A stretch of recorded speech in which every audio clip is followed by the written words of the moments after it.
You are listening to the Spark Your Light podcast, where my mission is to help you create a life that sparks the light inside of you. And this is episode 290, Realistic Self-Care During a Busy Season.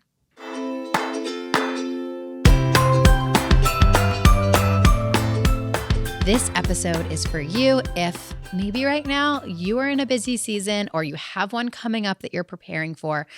And oftentimes it feels like self-care goes out the window. You're wondering, how do you fit it in? What even is self-care? What does it mean during a busy season? If those things resonate, then you're going to love this episode. As always, this episode is inspired by personal experience. I am in the midst of a busy season. My mom had surgery. She's doing great, just surgery on her knee. But she has been non-weight bearing for 6 weeks.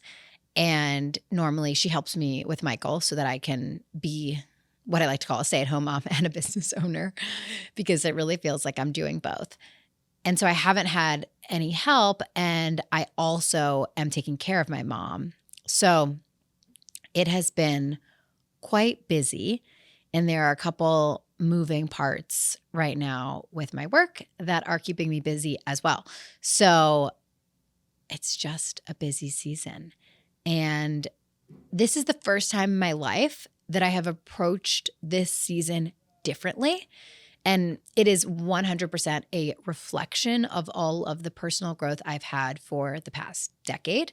I was telling one of my girlfriends, thinking about in college how I would have handled this when I was like constantly overwhelmed, running from one thing to another, feeling disheveled, is so different than how I handle it right now. And that's what I want to share with you, because I feel so good in this busy. I said to my friend during this conversation, man, me and Richie put Michael to bed. And Richie's also in a busy season, so it's really working out well in my marriage because we're both very busy with work-related things. And so when we put Michael to bed, 5-6 nights a week, just this month, it's not lasting forever, we have been working from like 8 p.m. to 10 or 11. We sit in our office together. It has a couch. It's cozy. We chit-chat here and there. We run things by each other. It's very lovely. And I'm enjoying every second of it. I really am. And I think there's a couple reasons why, and I will start there. This busy season is filled with things that spark my light. Even things that aren't ideal. I mean, it's not ideal that my mom had to have surgery. For her recovery, it's not fun. No one wants to have surgery. But it sparks my light to help. It sparks my light to make a meal that I know will be one less meal that my dad has to make when he comes home from work. It sparks my light to take her to therapy because I know that she needs to get there and she needs to do her therapy to heal. It sparks my light to call her and chit chat for an hour because she's at home, bored and can't move on the couch, right? It sparks my light to stop over and visit, right? And so these are all things that are important to me that I want to do, even when a situation isn't ideal. So, being clear on your values and what's important to you, I think helps with that. And just having a life that's filled with good stuff. It's filled with good relationships, and therefore I want to support in those relationships when those people need me, right? And then with work, all of the things I'm pursuing, working on my new keynote, it's all so exciting to me. It's all things that I am lit up about. And so it makes being busy a lot easier. So that's one thing. And I think that that's pre-work. I think it is getting your life more in alignment, changing your mindset around things that you maybe don't love in your life. It doesn't mean you have to be living your dream life right now. This is really interesting, actually. I went to the Kelsey Ballerini concert last week with a couple of my friends. And we got there early enough to see the openers. And I was really fascinated by these two women who opened the concert. I had never heard of either of them, though after Instagram stalking, one of them has a decent amount of followers and had a pretty big hit song, which I had never heard of. So for me, I don't know who these people are, and I am just observing what they are doing and what the experience is like. And Kelsey Ballerini shared that this was her first stadium tour. Maybe it's not called stadium, arena tour. It was inside, like the basketball stadium kind of thing. And so obviously for her openers, this was also very exciting for them that they were now singing in these huge arenas. And I was sitting in the audience thinking, wow, these two women, the openers, even more than Kelsey Ballerini, are living the dream. Can you imagine? You have a dream of singing, of performing, and you're pursuing that dream. And you get asked to be on a tour that is playing in arenas. And you get to be on that stage and sing to audiences of tens of thousands of people. Like that's it's those moments where you leap forward in your life that's the dream. But they would probably tell you, I don't know, I've never spoken to these women, but I would venture to guess that they would say that their dream is to be Kelsey. It's to not be the opener, but to be the headliner. And isn't it so interesting how it's easy for me to talk about these women and see that they're living the dream as they pursue their dreams. The pursuit of the dream is the dream. But when I think about my own goals, I feel like I'm not quite living the dream yet. And I will be living it once I do X, Y, and Z. It's fascinating. But it puts it into perspective because it reminds us that the pursuit is the dream. That's the fun part. And if you have that attitude, it makes the busy seasons a lot better because you don't need to feel like you need to be somewhere else right now. You can be excited and enjoying where you are right now, even if you know it's not where you're going to be forever. And I think that's key. So that all being said, that's the prep work to the mindset and what you're actually doing with your time. That all matters and goes into this. But now I want to talk about the actual self-care and what self-care means to me that I've been doing in hopes that it might inspire you to figure out what forms of self-care might be helpful for you. So the first thing that comes to mind, which is totally a non-traditional form of self-care, is taking the daily micro action steps towards my goals. When you think of self-care, you probably think of stuff you see on the internet, bubble baths and, I don't know, having a glass of wine and watching a movie, or having a cup of tea and reading a book, right? These are things that we might think about when we think about self-care. Going to yoga, going to a wellness retreat. Have you ever thought about pursuing your goals as self-care? Probably not, but here's the thing. Self-care, by definition, is taking care of oneself. And for me, if I'm going to take care of my whole self, a big part of it is my spirit. And my spirit is most energized when I know that I am moving towards my goals, even if it's extremely small steps. The fact that I am taking steps sparks my light. So taking those daily micro actions, even during a busy season, has been a huge part of self-care for me. So it's figuring out, what are the daily micro actions? What do they look like? How much time are they going to take? Measuring them. Are they the right actions, right? So sometimes I look back and say, okay, every month or so I check in. What's been working? What hasn't been? I make tweaks. But that's self-care. Because in a busy season, if I were to neglect all of that, I wouldn't feel good. Because those things are important to me. So figuring out what that is for you is going to be really important.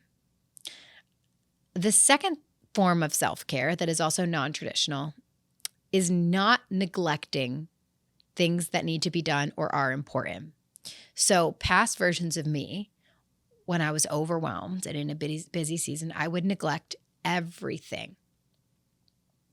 all of a sudden, we have no meals. Our laundry has not been done in 3 weeks. The house is extremely disorganized. And there's actually no food because I didn't grocery shop. This is past versions of me. I will totally admit to it. Richie can attest. Because I'm busy. Because I don't have time for that. And we would both feel awful. It's interesting how taking time to prep can sometimes actually save time. So it's like when we had no meal and we had no food, it's like, well, what do we make? And it's like all this time and energy we're wasting when it could have just been taken care of. So I have an attitude of self-care that I bring into my chores, the things I need to do to keep our household running, the things that I do for our family and for myself. Because I know that when I neglect them, no one feels good. Now, does it mean that I have to make the most ornate meals where every ingredient is from scratch? No, it doesn't. I think last week I was like thinking to myself, how can I make a meal in 15 minutes? And I actually made it fun. I was like, this is going to be so fun. I'm going to look at what's in my fridge and I'm going to make a meal in 15 minutes and be so proud of myself because it's a nice challenge. And I did, and it was fun. I don't even remember what I made.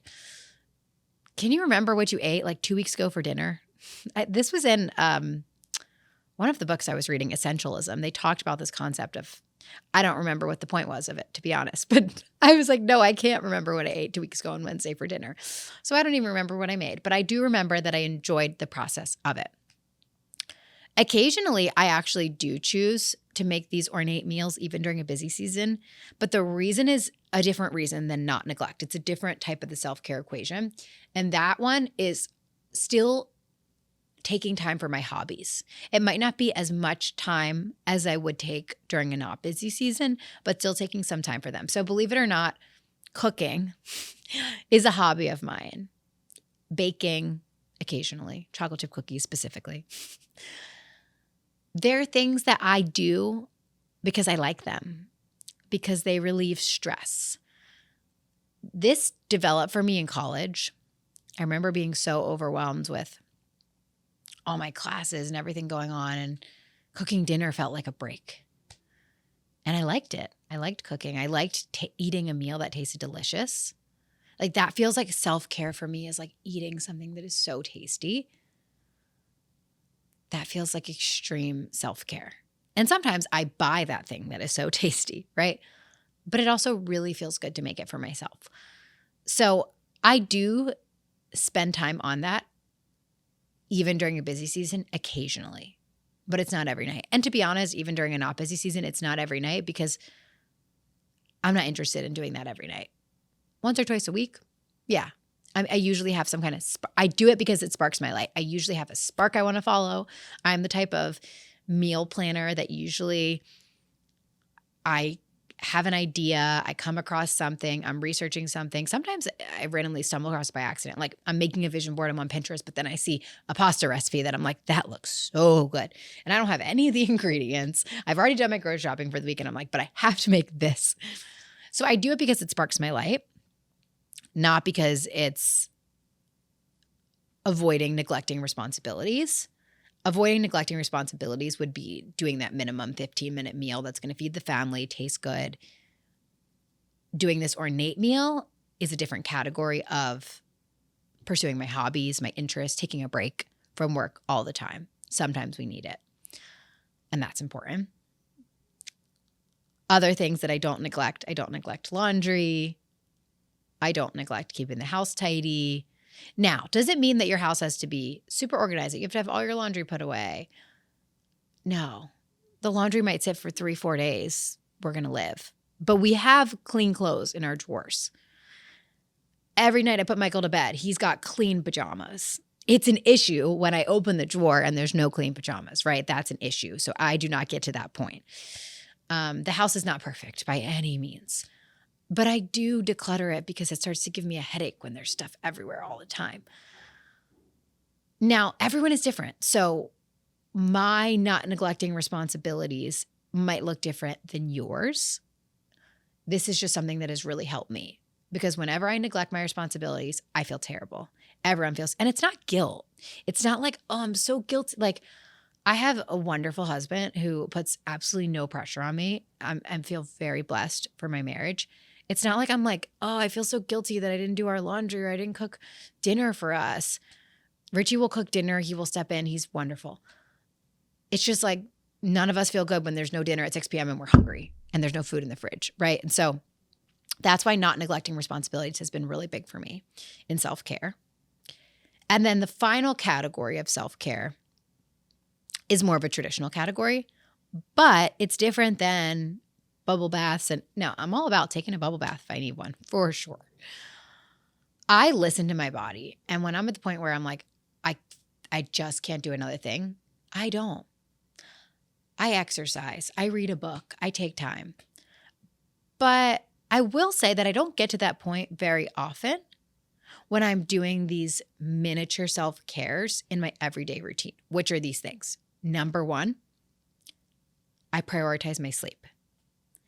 Again, it's not perfect. Can I say that I've gotten 8 hours every night this week? No.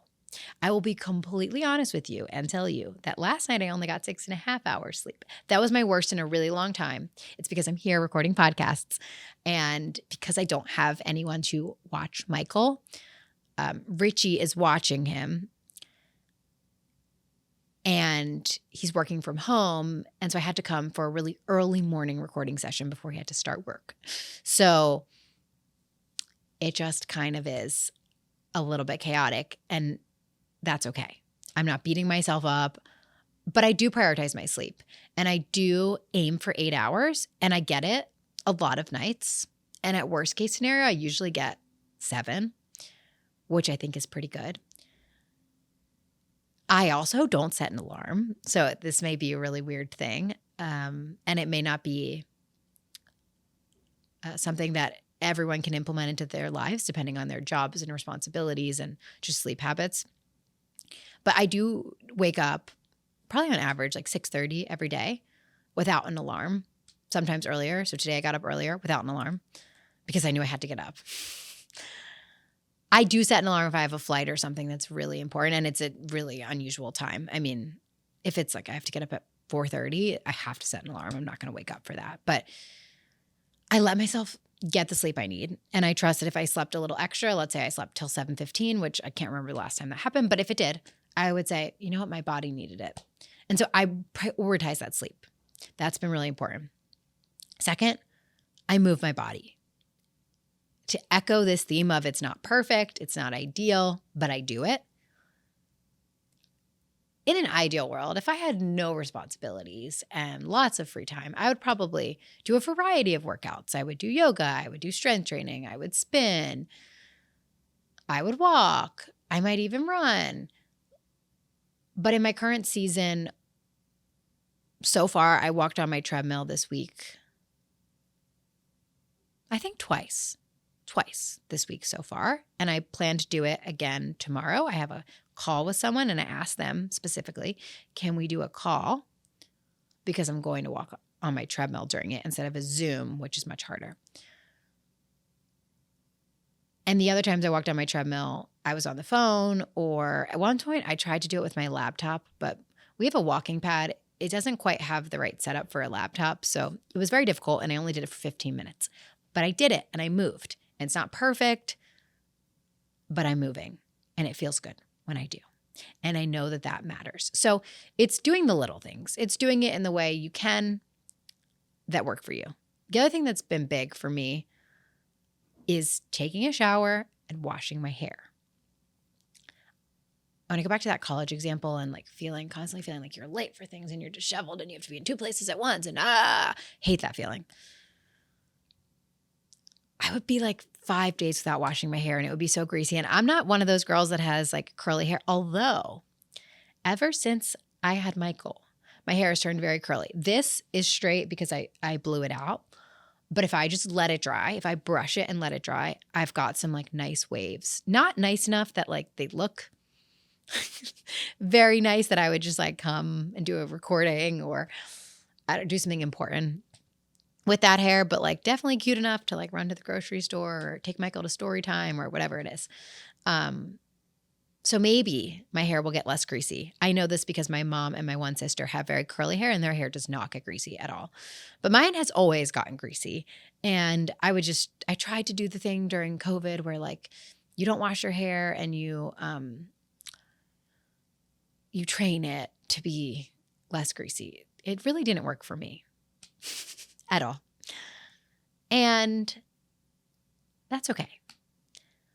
I have found that the best thing for me is to take a shower and wash my hair at least every other day. Washing my hair, shower obviously every day, but wash my hair at least every other day.